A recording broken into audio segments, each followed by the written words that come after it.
Suomalaislapset ovat sukupolvien ajan kasvaneet valmistamamme korkealaatuisen pilttilasten ruoan turvin. Lasipurkissa myytävät lastenruokamme valmistetaan omassa tehtaassamme Turussa. Saman tyylisesti kuin kotikeittiössä, mutta piltin keittiö on tietysti suurempi. Lastenruokaan käytettäville raaka-aineille on säädetty laissa tiukat laatuvaatimukset. Pilttilastenruokiin ei koskaan lisätä väri- tai säilöntäaineita, niiden käytön kieltää jo laki. Eli mikä tahansa porkkana ei meille siis kelpaa, vaan pilttipurkkiin päätyy ainoastaan lastenruokalaatuisia raaka-aineita. Tehtaallamme raaka-aineet käsitellään tarkasti omissa osastoissaan. Niitä paloitellaan, jauhetaan ja sekoitetaan ennen keittämistä isoissa keittokattiloissa. Ruoan valmistus keiton jälkeen tapahtuu alusta loppuun suljetulla valmistuslinjalla.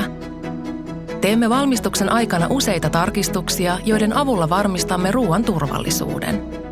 Valikoimme käsin, ettei huonoja vihannespaloja pääse joukkoon.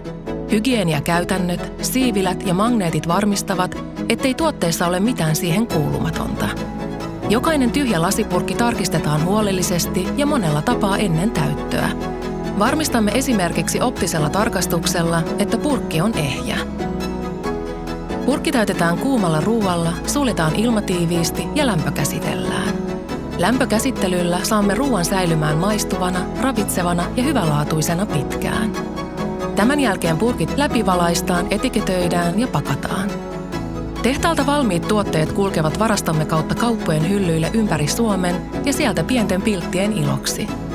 Kun tarjoat lapsellesi pilttiruokaa, voit luottaa siihen, että hän saa laadukasta ja ravitsevaa ruokaa. Ilo kasvaa Suomessa.